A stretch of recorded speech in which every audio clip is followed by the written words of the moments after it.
Hello বন্ধুরা, আমি Atanu educational purpose চ্যানেলে তোমাদের সবাইকে জানাই স্বাগত। আশা করি সবাই ভালো আছো, পড়াশোনার মধ্যেই আছো। 2 মাস 6 মাস বাকি থাকা এক্সাম দেখতে দেখতে সামনে এসে পড়বে, তাই কন্টিনিউইটি বজায় রেখে পড়াশুনো করা খুব জরুরি। চলো শুরু করা যাক আজকের এই ক্লাসটি।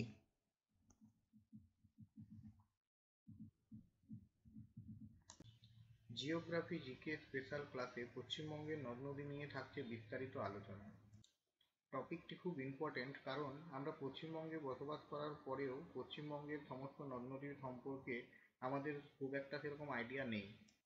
তাহলে চলো সবাই আজকে দেখে নিই কোন নদী কোথায় উৎপত্তি লাভ করেছে এবং কোন নদীর ওপর কি ড্যাম রয়েছে এবং নদীগুলো কোন শহরের উপর দিয়ে গেছে এই সম্পর্কে জেনে নেওয়া যাক।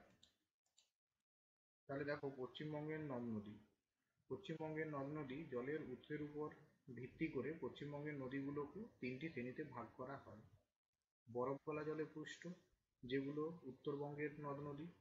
এরপর বৃষ্টির জলে পুষ্ট, যেগুলি মালভূমি অঞ্চলের নদ নদী। এবং জোয়ারের জলে পুষ্ট, যেগুলো হলো সুন্দরবন অঞ্চলের নদ নদী। এরপর এই যে বরফ গলা জলে পুষ্ট নদী অর্থাৎ উত্তরবঙ্গের নদ নদী সম্পর্কে জানি।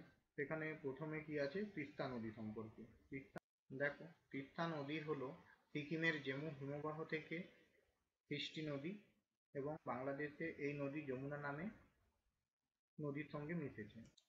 এটি হলো উত্তরবঙ্গের প্রধান নদী, অর্থাৎ বরফ গলা জলে পুষ্ট নদীর মধ্যে যদি প্রধান নদী বলা হয় তাহলেও কিন্তু এই তিস্তা নদী কথাই বলা হয়। এবং এই নদীকে ক্রাসের নদীও বলা হয়। এই নদীর উপর জলপাইগুড়ি জেলাতে গাজলডোবা জলাশয় অবস্থিত। এই গাজলডোবা জলাশয়টি খুব ইম্পর্টেন্ট, এটা মনে রাখবে সবাই। কোথায় না, জলপাইগুড়ি জেলাতে। এরপর দেখো আসছে তোরসা নদী।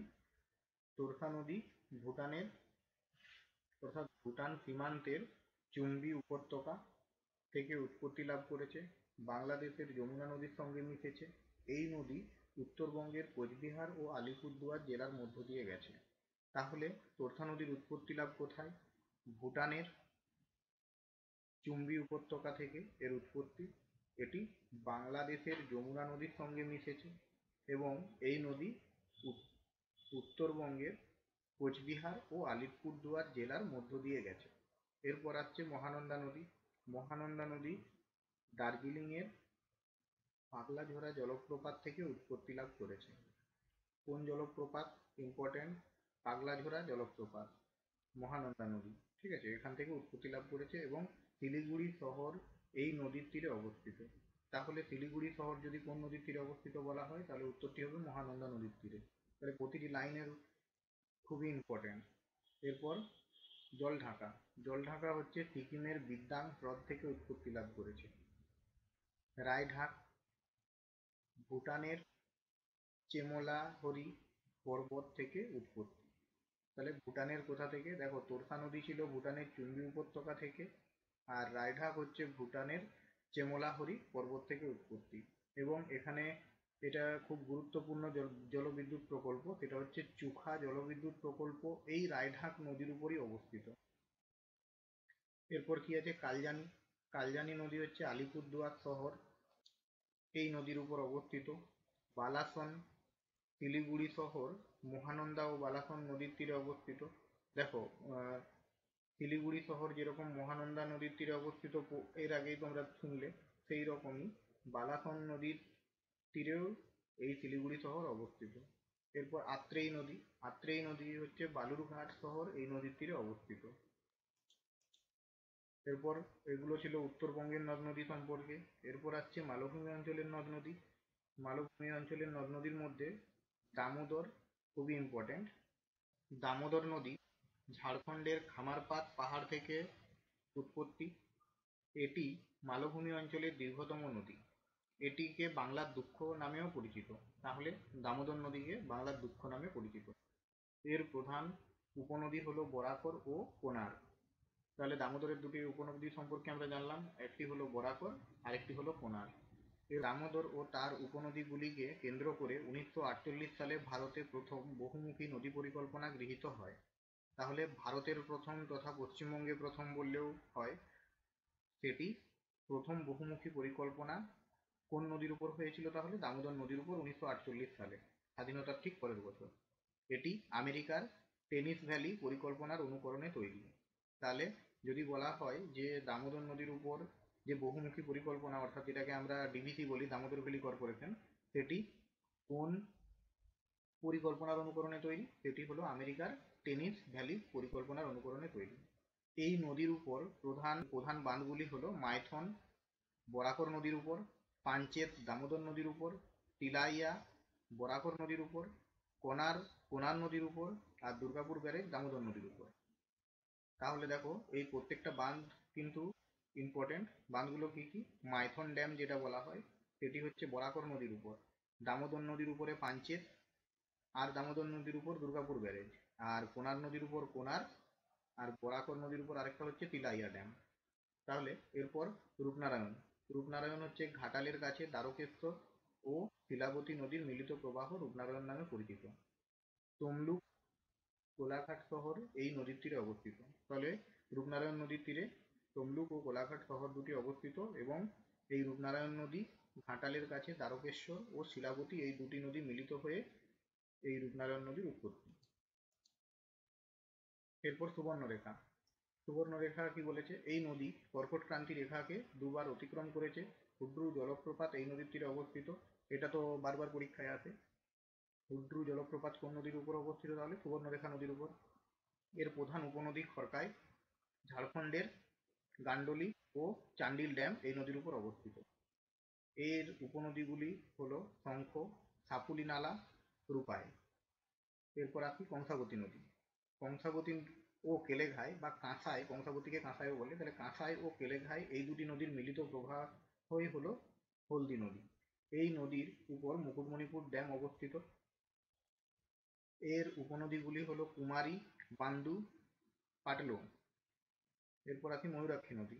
ময়ূরাক্ষী নদী হচ্ছে উৎপত্তিস্থল বৈদ্যনাথ ধাম এর ত্রিকুট পাহাড় থেকে। ময়ূরাক্ষী নদীর উপর ঝাড়খণ্ডের ম্যাসেঞ্জার বাঁধ অবস্থিত। তিলপাড়া ব্যারেজ এই নদীর উপর অবস্থিত। এই তিলপাড়া ব্যারেজ বীরভূমের সিউড়িতে অবস্থিত। তাহলে দেখো, প্রথমে ময়ূরাক্ষী নদীর উপর অবস্থিত তিলপাড়া ব্যারেজ, এবং যদি জানতে চাই যে এই তিলপাড়া ব্যারেজ কোথায় অবস্থিত, অর্থাৎ কোন জেলায় অবস্থিত, তাহলে বীরভূম জেলায়, এবং বীরভূম জেলার কোথায়? সিউড়িতে অবস্থিত। ময়ূরাক্ষী নদীর উপনদীগুলি হলো দ্বারকা, ব্রাহ্মণী, পুষ্কানি। এছাড়াও রয়েছে কেলেঘাই, মুন্ডেশ্বরী, শিলাবতী প্রভৃতি নদী। এইগুলো কি? এগুলো হচ্ছে মালভূমি অঞ্চলের নদী।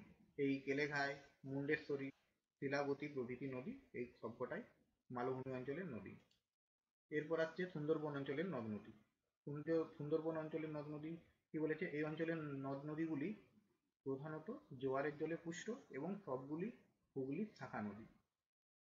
এই অঞ্চলের উল্লেখযোগ্য নদীগুলি হলো মাতলা, ইছামতি, রায়মঙ্গল, বিদ্যাধরী, গোসাবা, সপ্তমুখী, পিয়ালি, ঠাকুরান ইত্যাদি।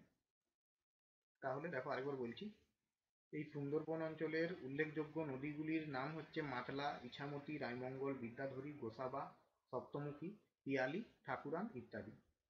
এরপর ভাগীরথী ও হুগলি। এই নদী পশ্চিমবঙ্গের প্রধান নদী। মুর্শিদাবাদ থেকে হুগলি পর্যন্ত এই নদী ভাগীরথী নামে পরিচিত।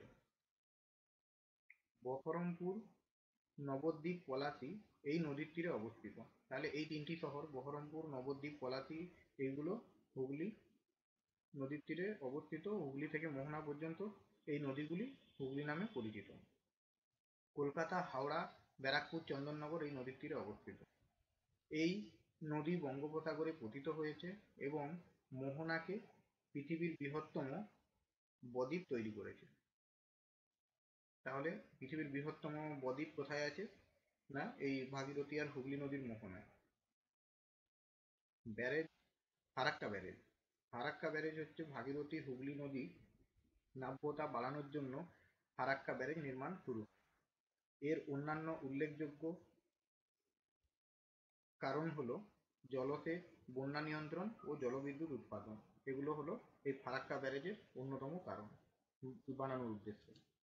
এরপর আসছে পশ্চিমবঙ্গের কিছু নদী ও তাদের মিলিত প্রবাহ। এই যে কেলেঘাই ও কংসাবতী এই দুটি নদীর মিলিত প্রবাহ হলো হলদি নদী। তারকেশ্বর ও শিলাবতী এই দুটোর মিলিত প্রবাহ হলো রূপনারায়ণ। বরাকর ও মুন্ডেশ্বরী এই দুটি নদীর মিলিত প্রবাহ হলো দামোদর। বিদ্যাধরী ও রায়মঙ্গল এই দুটি নদীর মিলিত প্রবাহ হলো ইছামতি। এবং ডিচু ও লিচু এই দুটি নদীর মিলিত প্রবাহ হলো জলঢাকা। এরপর আসি পশ্চিমবঙ্গের নদী তীরবর্তী শহর। কোন শহরটি কোন নদীর তীরে অবস্থিত সেই সম্পর্কে জেনে নিই। কলকাতা হলো হুগলি নদীর তীরে, বনগাঁ হলো ইছামতি নদীর তীরে, ক্যানিং মাতলা নদীর তীরে, রানাঘাট চূর্ণী নদীর তীরে। এরপর কোলাঘাট হচ্ছে রূপনারায়ণ নদীর তীরে, দুর্গাপুর দামোদর নদীর তীরে অবস্থিত, আসানসোল অবস্থিত দামোদর নদীর তীরে, কাটোয়া অবস্থিত ভাগীরথী ও অজয় এই দুটি নদীর তীরে অবস্থিত কাটোয়া।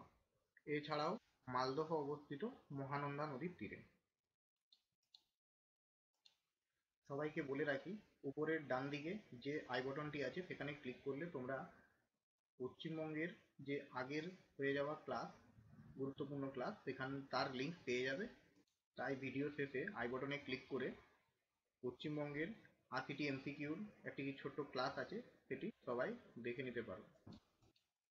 এরপর দেখো, জলপাইগুড়ি শহরটি অবস্থিত তিস্তা নদীর তীরে, শিলিগুড়ি অবস্থিত বালাসন ও মহানন্দা নদীর তীরে, কোচবিহার অবস্থিত তোরসা নদীর তীরে, হাওড়া অবস্থিত হুগলি নদীর তীরে, কৃষ্ণনগর অবস্থিত জলঙ্গি নদীর তীরে, মেদিনীপুর অবস্থিত কংসাবতী নদীর তীরে, বর্ধমান অবস্থিত দামোদর নদীর তীরে, রানীগঞ্জ অবস্থিত দামোদর নদীর তীরে, বাঁকুড়া অবস্থিত গন্ধেশ্বরী নদীর তীরে, ইলামবাজার অবস্থিত অজয় নদীর তীরে, বোলপুর অবস্থিত কোপাই নদীর তীরে, সিউড়ি অবস্থিত ময়ূরাক্ষী নদীর তীরে, জলপাইগুড়ি সদর অবস্থিত করলা নদীর তীরে, আলিপুরদুয়ার অবস্থিত কালজানি নদীর তীরে, বহরমপুর অবস্থিত ভাগীরথী নদীর তীরে, ইংলিশ বাজার অবস্থিত মহানন্দা নদীর তীরে, বালুরঘাট অবস্থিত আত্রাই নদীর তীরে, শান্তিনিকেতন অবস্থিত অজয় নদীর তীরে এবং তারাপীঠ অবস্থিত দ্বারকা নদীর তীরে। ক্লাসটি যদি ইনফরমেটিভ লেগে থাকে তাহলে ভিডিওটি অবশ্যই লাইক এবং চ্যানেলটিকে সাবস্ক্রাইব করুন। নিত্য নতুন ক্লাসের আপডেট পেতে বেল আইকন প্রেস করতে অবশ্যই ভুলবেন না।